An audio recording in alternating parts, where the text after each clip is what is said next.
नमस्कार दोस्तों, मैं हूं डॉक्टर दिशा प्रजापति और आपका स्वागत है मेरे YouTube चैनल पर। जैसे मैंने पहले भी वीडियोस में बताया है कि हर एक विटामिन हमारे बॉडी के बंधारण और हमारे शरीर के ग्रोथ के लिए बहुत ही ज़्यादा ज़रूरी होता है। उसी तरह से विटामिन डी भी बहुत ही ज़्यादा इम्पोर्टेंट विटामिन है हमारे शरीर के लिए।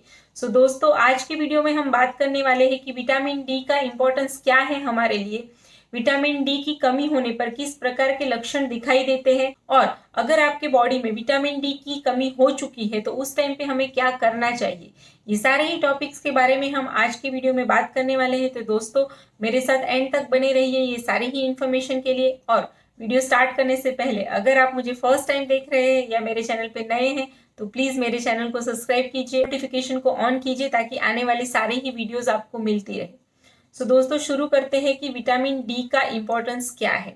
दोस्तों, एक सर्वे में पाया गया है कि हमारे इंडिया में मोस्टली 80% लोग हैं जो ऑलरेडी विटामिन डी की डेफिशिएंसी से सफ़र कर रहे हैं। विटामिन डी हमारे शरीर के लिए बहुत ही ज़्यादा इम्पोर्टेंट होता है क्योंकि जो बाकी के विटामिन है यानी कि विटामिन ए बी सी के वो सब है जो हमें कुछ पदार्थ खाने से यानी कि हम उसको सोर्सेस को लेते हैं और उसमें से हमें वो विटामिन मिलते हैं।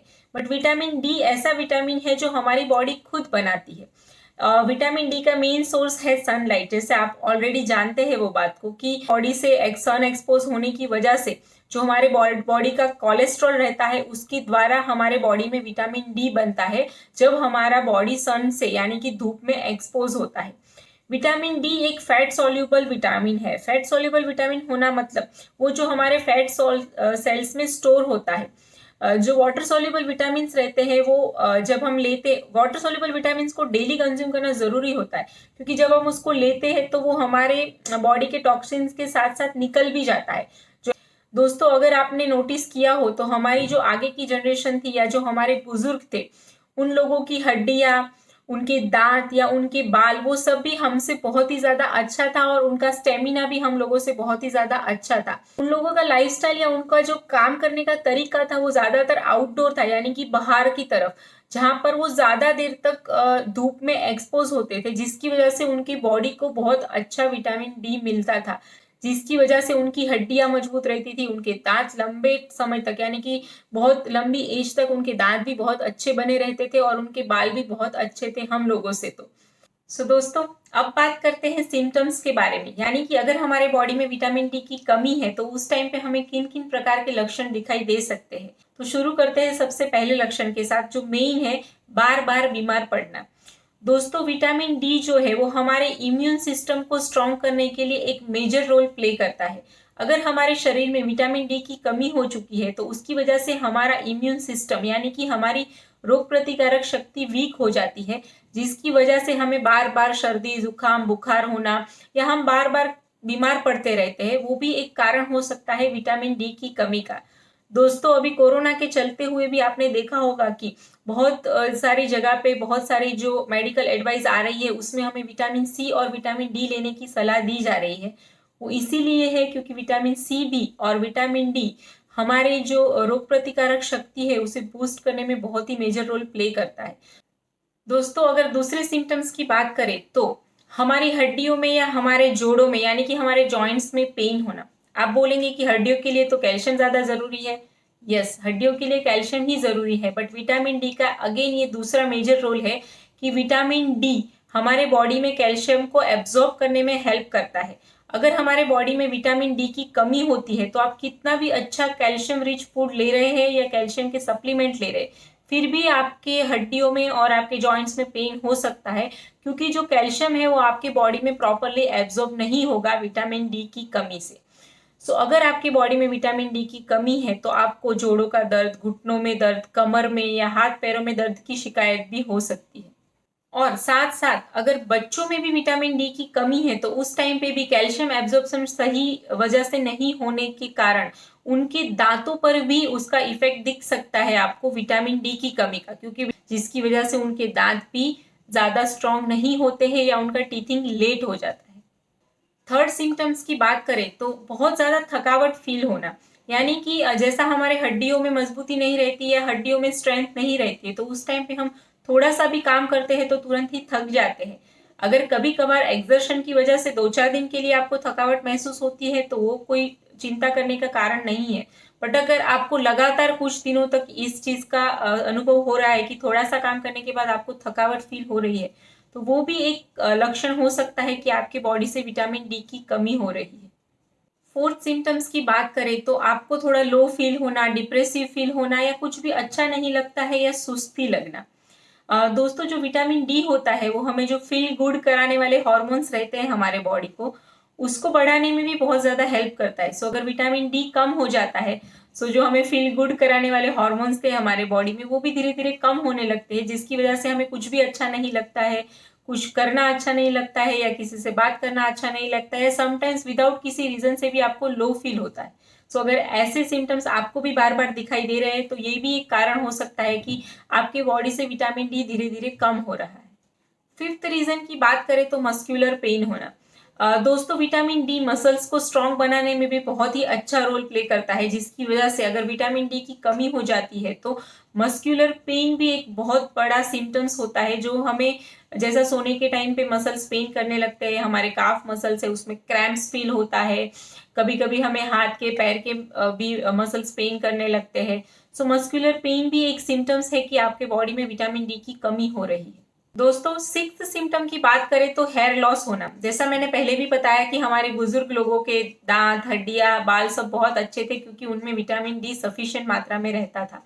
अगर विटामिन डी की कमी हो गई तो उसकी वजह से हेयर प्रॉब्लम्स भी हो सकती है, जैसे कि पैची हेयर लॉस हो जाना, यानी कि किसी आपके जो स्काल पे किसी एक दो जगह से उतने ही पोर्शन से आपके हेयर लॉस हो रहे हैं, या ओवरऑल भी आपको हेयर लॉस हो रहे हैं। कभी कभार वेदर चेंज होने की वजह से या पानी चेंज होने की वजह से हेयर लॉस होना है, वो डिफरेंट होता है। बट अगर आपको ऑन रेगुलर बेसिस हमेशा ही ओवरऑल भी हेयर लॉस हो रहा है तो वो भी एक सिम्टम हो सकता है कि आपकी बॉडी में शायद विटामिन डी की कमी हो रही है। सेवेंथ सिम्टम की बात करें तो जो ओल्ड एज पीपल है उन लोगों में अगर विटामिन डी की कमी हो जाती है तो उनकी हड्डियां खोखली हो जाती है, यानी कि बोन वीकनेस होना, और उनके मसूड़े भी वीक होने लगते हैं। ये भी एक सिम्टम्स होता है कि उनकी बॉडी से विटामिन डी की कमी हो रही है, क्योंकि अगर विटामिन डी की कमी है तो कैल्शियम की भी कमी हो जाती है, जिसकी वजह से उनके दांत या उनकी हड्डियां भी खोखली होने लगती है।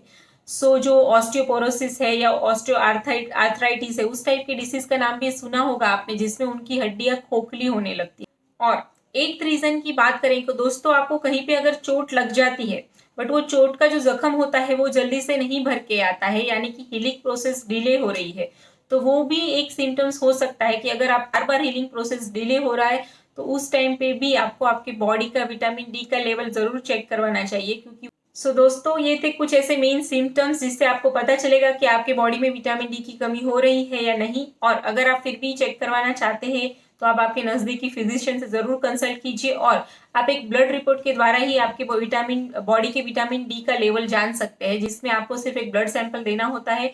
किसी भी पैथोलॉजी जो लैब रहती है वहां पर विटामिन डी का टेस्ट आसानी से हो जाता है। दोस्तों, अब बात करेंगे कि हमारे बॉडी में कितनी मात्रा में विटामिन डी होना चाहिए। अगर हम बात करेंगे कि एक हेल्दी पर्सन में विटामिन डी 30 से 60 के बीच में होना जरूरी होता है। अगर आपका रिपोर्ट 30 से 60 के बीच में आता है तो आपको चिंता करने की जरूरत नहीं है, आपकी बॉडी में विटामिन डी की सफिशिएंट मात्रा है। अगर आपका रिपोर्ट में 20 to 30 तक आता है कि डी है, मतलब आपके बॉडी में विटामिन डी की कमी होने की शुरुआत हो चुकी है। और अगर आपका जो बॉडी का विटामिन डी लेवल है वो 20 या उससे भी कम है तो ये एक सीवियर डेफिशिएंसी है विटामिन डी की, जिसके लिए आपको आपके डॉक्टर से कंसल्ट करना चाहिए और उनकी दी गई बताई हुई मात्रा में विटामिन डी के सप्लीमेंट जरूर स्टार्ट कर देने चाहिए। दोस्तों, अब बात करेंगे कि विटामिन डी की कमी हो गई है या विटामिन डी को हमारे बॉडी में मेंटेन करने के लिए हमें क्या क्या पदार्थ को लेना चाहिए। दोस्तों, जैसा हमने पहले भी बात की है कि विटामिन डी का मेन सोर्स तो सनलाइट ही है। दिन में आपको 10 से लेके 30 मिनट तक आपका बॉडी अगर सनलाइट में एक्सपोज होता है तो आपकी जो डेली रिक्वायरमेंट है विटामिन डी की वो अच्छे से फुलफिल हो जाती है। अगर आप कोई ऐसे प्रदेश में है जहां पर आपको विटामिन डी मिलता नहीं है, यानी कि सनलाइट नहीं आती है, उस टाइम पे आप कुछ फूड प्रोडक्ट्स है जिसे लेके और उसके साथ विटामिन डी के कुछ सप्लीमेंट्स लेके आपकी बॉडी की विटामिन डी की कमी को दूर कर सकते हैं। सो अगर पदार्थ की बात करेंगे तो जो फैटी फिश होती है, चीज़ है, एग योक है, मशरूम्स है, सोया मिल्क है, इस टाइप के जो पदार्थ है उसमें विटामिन डी की कुछ मात्रा अवेलेबल रहती है। तो ये पदार्थ को भी आप डेली आपके रूटीन में इंक्लूड कर सकते हैं विटामिन डी के लिए। और अगर सप्लीमेंट की बात करें तो आपको दो टाइप में मिलता है, एक सैचेट में भी मिलता है और टैबलेट फॉर्म में भी मिलता है। जो विटामिन डी के सप्लीमेंट रहते हैं वो वंस अ वीक लेना होता है, यानी हफ्ते में उसे एक ही बार कंज्यूम करना होता है। जो सैचेट रहते हैं उसके ऊपर आपको 60,000 IU लिखा हुआ मिलता है। IU जो है वो विटामिन डी की मात्रा का एक माप है, जितना आपको जरूरी है उस हिसाब से लेना होता है। और अगर आप सैचेट कंज्यूम कर रहे हैं तो उसे वो टेस्टलेस होता है, छोटा सा 1 ग्राम का सैचेट आता है, उसे आपको दूध में मिलाकर लेना होता है आपकी बॉडी की रिक्वायरमेंट के अनुसार। ये सिर्फ मैंने आपको जनरल इन्फॉर्मेशन दिया है। आपकी बॉडी में अगर विटामिन डी की सीवियर डेफिशिएंसी है तो आपको आपके फिजिशियन के द्वारा दिए गए हुए निर्देशों के अनुसार ही विटामिन डी के सप्लीमेंट्स लेना जरूरी होता है। सो दोस्तों, ये था सारा इन्फॉर्मेशन विटामिन डी के बारे में। आई होप ये वीडियो आपको यूजफुल लगेगा और ये विटामिन डी की जो डेफिशिएंसी है या उसके लक्षण है वो आपके लिए नहीं, आपके फैमिली मेंबर्स के लिए भी उतनी ही इंपॉर्टेंट है। तो इस वीडियो को आप आपके फ्रेंड्स और फैमिली के साथ जितना हो सके उतना मैक्सिमम शेयर कीजिए। मिलते हैं नेक्स्ट वीडियो में। Till that keep smiling, bye bye.